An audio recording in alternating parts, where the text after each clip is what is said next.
નમસ્કાર દર્શક મિત્રો, હું સોનલ ત્રિવેદી. સંપૂર્ણ ન્યૂઝમાં આપનું સ્વાગત છે. જોઈએ આજના મુખ્ય સમાચાર. ડીસા ખાતે યોજાયેલા કૃષિ મહોત્સવમાં મુખ્યમંત્રી વિજયભાઈ રૂપાણીએ ખેડૂતલક્ષી કરી જાહેરાતો. બટાકા ટામેટાના વિપુલ ઉત્પાદનને જાળવવા વધુ 60 કોલ્ડ સ્ટોરેજનું નિર્માણ કરવાની નેમ. ડીસામાં કોંગ્રેસે કાળા વાવટા ફરકાવીને કર્યા કૃષિ મહોત્સવનો વિરોધ. કોંગ્રેસ રેલી યોજાતા પોલીસે 80 થી વધુ કાર્યકરોની કરી અટકાયત. અમીરગઢ તાલુકામાં ગ્લેન્ડર બીમારીમાં સપડાયેલ 2 ખચ્ચરને અપાયું પીડા રહિત મોત. ખચ્ચરના રોગથી માનવ જીવન ઉપરનો ખતરો રોકવા તંત્ર દ્વારા ખચ્ચરોને અપાયું મોત.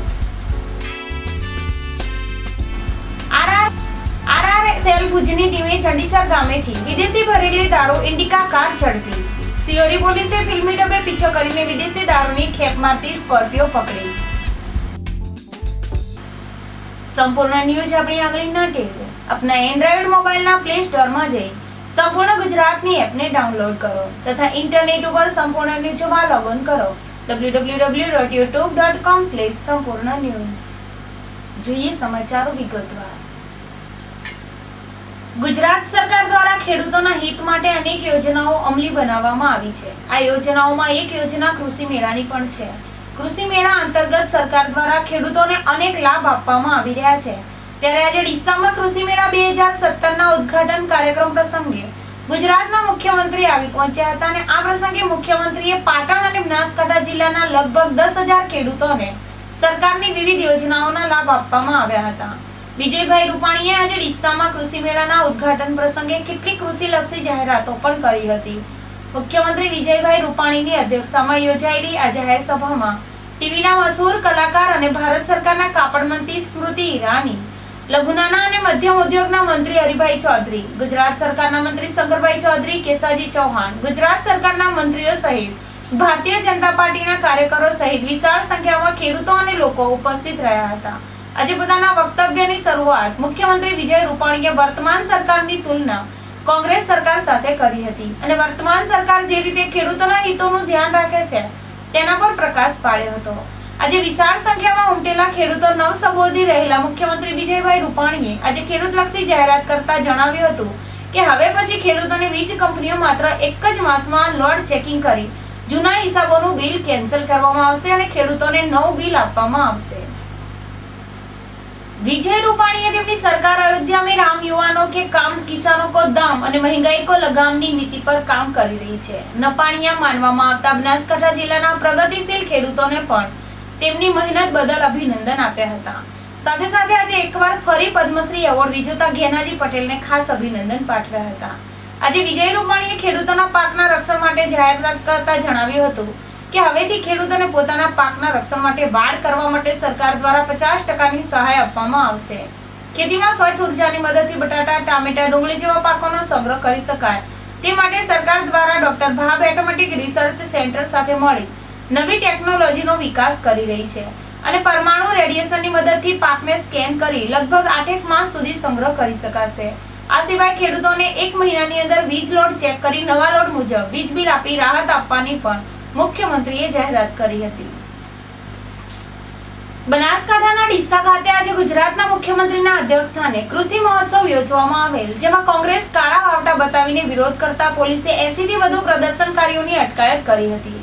આજે સીએમ વિજય રૂપાણીના અધ્યક્ષસ્થાને અને કેન્દ્રીય મંત્રી સ્મૃતિ ઈરાનીની ઉપસ્થિતિમાં ડીસા ખાતે કૃષિ મહોત્સવ યોજવાનો હોય પોલીસ દ્વારા કાર્યક્રમને સફળ બનાવવા અને કોંગ્રેસના વિરોધ પ્રદર્શનને અસફળ બનાવવા માટે સરદાર બાગ, જલારામ મંદિર, દીપક હોટલ જેવા વિસ્તારોમાં ચુસ્ત પોલીસ બંદોબસ્ત ગોઠવી દેવાયો હતો.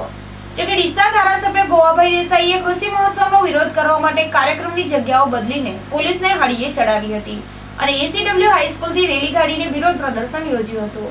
જેમાં ડીસા શહેર કોંગ્રેસ પ્રમુખ દીપક પટેલ, પીપી ભરતિયા, જગદીશભાઈ મોદી, મુકેશભાઈ સોલંકી, સંજય દેસાઈ, પોપટભાઈ દેલવાડી સહિતના આગેવાનો અને કોંગ્રેસ કાર્યકરોએ કાળા વાવટા ફરકાવતા પોલીસને કાર્યકરો વચ્ચે ઝપાઝપી થઈ હતી. જોકે કોંગ્રેસની રેલીથી હરકતમાં આવેલી પોલીસે હોટલ દીપક નજીક રેલી અટકાવીને 80 થી વધુ કાર્યકરોની અટકાયત પણ કરી હતી. બનાસકાંઠાના અમીરગઢ પંથકમાં ઈંટો પકડવાના ચીમની ભઠ્ઠાઓ પર રખાતા મજૂરોના ખચ્ચર ઘોડાઓમાં રોગચાળો ફાટી નીકળતા તંત્રમાં દોડધામ મચી હતી. માનવ જીવન માટે ખતરારૂપ ગ્લેન્ડર નામની બીમારી ખચ્ચર ઘોડાઓમાં જણાતા આજે તંત્ર દ્વારા 2 ખચ્ચરને પીડારહિત મોત આપવામાં આવ્યું હતું. અમીરગઢ તાલુકાના ગામડાઓમાં ચાલતા ઈંટવાડાઓ ઉપર ઉત્તર પ્રદેશથી આવીને કામ કરતા મજૂરો પોતાની પાસે મજૂરી માટે ખચ્ચર ઘોડા રાખતા હોય છે. જોકે 1 માસ અગાઉ ખચ્ચર ઘોડાઓમાં રોગ આવતા તંત્ર દ્વારા 44 ખચ્ચર ઘોડા આ બ્લડ સેમ્પલ લેવામાં આવ્યા હતા અને તેના પરીક્ષણમાં ખચ્ચરોમાં ગ્લેન્ડર નામનો રોગ જણાતા આ રોગ માનવ જીવન માટે ખતરનાક હોય. ગ્લેન્ડરનો ફેલાવો અટકાવવા માટે અમીરગઢ પશુ તબીબો અને નાયબ મામલતદારની ટીમે સઘન તપાસ હાથ ધરી હતી, જેમાં રોગી 5 ખચ્ચર પૈકી 3 ખચ્ચરના મૃત્યુ થયા હતા.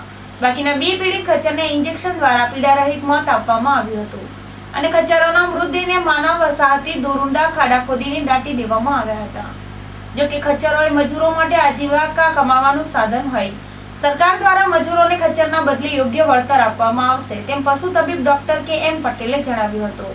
આમ અમીરગઢ પંથકમાં ખચ્ચરોની બીમારીથી માનવ જીવનને રક્ષણ આપવા માટે આજે સરકારના આદેશથી ખચ્ચરોની પીડારહિત મોત આપવામાં આવતા તંત્ર અને લોકોએ રાહતનો શ્વાસ લીધો હતો. કાંકરેજ તાલુકાના વડગામ નજીક આજે નેશનલ હાઈવે ઉપર પૂર ઝડપે પસાર થઈ રહેલ ટ્રકના ચાલકને ચાલુ ટ્રકે ઊંઘનું ઝોકું આવી જતા ટ્રક રોડ સાઈડ ઝાડીમાં ઉતરી જતા અકસ્માત સર્જાયો હતો. સદનસીબે આ બનાવમાં ટ્રક ચાલકનો આબાદ બચાવ થયો હતો. કાંકરેજ તાલુકાના વડા ગામે પસાર થતા નેશનલ હાઈવે ઉપર સવારના 10 વાગ્યાના સમયે પૂર ઝડપે પસાર થઈ રહેલ ટ્રક અચાનક રોડ સાઈડમાં ઉતરી જતા અકસ્માત સર્જાયેલ, જેમાં એક વીજળીનો થાંભલો તૂટી પડ્યો હતો અને બનાવના પગલે આજુબાજુથી લોકો દોડી આવ્યા હતા. બનાવમાં હેમખેમ બહાર નીકળેલા ટ્રક ચાલકના ખબર અંતર પૂછતા તેને ઊંઘનું ઝોકું આવી જવાથી ટ્રક રોડ સાઈડમાં ઉતરી હોવાનું જણાવ્યું હતું. દર્શક મિત્રો, લઈશું વિરામ. વધુ સમાચારો જોઈશું વિરામ બાદ, તો જોતા રહો સંપૂર્ણ ન્યૂઝ.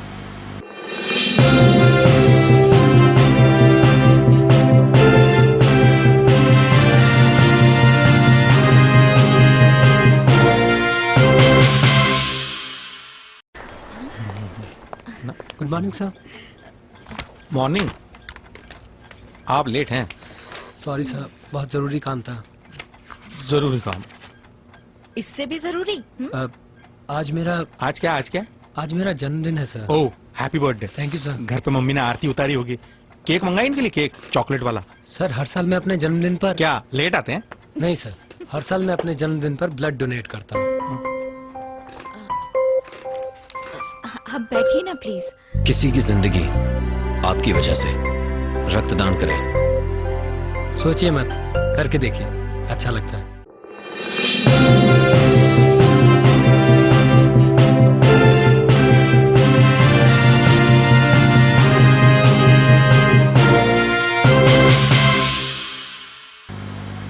વિરામ બાદ પુનઃ આપનું સ્વાગત છે. પાલનપુર ડીસા હાઈવે ઉપર આવેલ ચંડીસર ગામ નજીકથી આરઆર સેલ ભુજની ટીમે ઇન્ડિકા કારમાં ગુપ્તખાના બનાવીને વિદેશી દારૂની ખેપ મારતા 2 શખ્સોને વિદેશી દારૂ ભરેલી ઇન્ડિકા કાર સાથે ઝડપી પાડ્યા છે. આરઆર સેલ ભુજ સ્ક્વોડના હેડ કોન્સ્ટેબલ યશવંતસિંહ વાઘેલાએ બાતમીના આધારે હેડ કોન્સ્ટેબલ રમેશભાઈ ચૌધરી અને પ્રોફેસર કૌજયંતીભાઈ સાથે ચંડીસર હાઈવે ઉપર વોચ ગોઠવી હતી, જેમાં એક સિલ્વર કલરની ઇન્ડિકા કારને અટકાવી તલાશી લેતા અંદર સીટ કવર, સીટ પાછળ અને ડેશબોર્ડની અંદર ગુપ્ત ખાના બનાવેલા હતા, જેની અંદરથી ₹57,600 ની કિંમતનો 576 બોતલ વિદેશી દારૂ સંતાડેલો મળી આવતા પોલીસે ગાડીના ચાલક રણજીતજી થખાજી ઠાકોર રહે સેદડી, તાલુકો કડી, જિલ્લો મહેસાણા અને ગાડીમાં સવાર હિન્દુસિંહ લક્ષસિંહ રાઠોડ રહે મહાબાર, બાડમેર, રાજસ્થાન વાળાને ઝડપી પાડી દારૂ ગાડી, 3 મોબાઈલ મળી કુલ ₹1,79,600 નો મુદ્દામાલ જપ્ત કરી બનાવ અંગે બંને આરોપી વિરુદ્ધ ગઢ પોલીસ મથકે પ્રોહિબિશન ધારા હેઠળ કાર્યવાહી હાથ ધરવામાં આવી છે.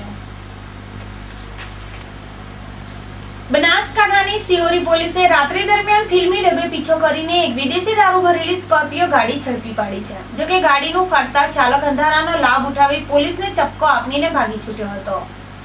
સિહોરી પોલીસ મથકના નવનિયુક્ત પીએસઆઈ બી.એમ. કરવટાએ બાતમીના આધારે પોલીસ ટીમ સાથે નાઇટ પેટ્રોલિંગ દરમિયાન ખોડલા ગામે નાકાબંધી ગોઠવી હતી, જેમાં ભીલડી તરફથી પૂર ઝડપે આવતી એક સ્કોર્પિયોને રોકવાનો પ્રયાસ કરતા ચાલક ગાડી ભગાવી મૂકતા પોલીસે આ ગાડીને ઝડપી પાડવા તેનો ફિલ્મી ડબ્બે પીછો કર્યો હતો, જેમાં આગળ જતા સ્કોર્પિયોનું ટાયર ફાટ્યા ચાલક અંધારાનો લાભ ઉઠાવીને ગાડી મૂકી નાસી છૂટ્યો હતો. પોલીસે ગાડીની તલાશી લેતા તેમાંથી રૂપિયા 2,20,200 ની કિંમતનો 1938 બોટલ દારૂ મળતા પોલીસે 3 લાખની ગાડી અને દારૂ મળીને કુલ રૂપિયા 5,20,200 નો મુદ્દામાલ જપ્ત કરી અજાણ્યા ગાડીના ચાલક વિરુદ્ધ પ્રોહિબિશન ગુનો દાખલ કરી બનાવની તપાસ હાથ ધરી છે. આ હતા અત્યાર સુધીના સમાચાર. વધુ સમાચાર સાથે ફરી મળીશું. નમસ્કાર.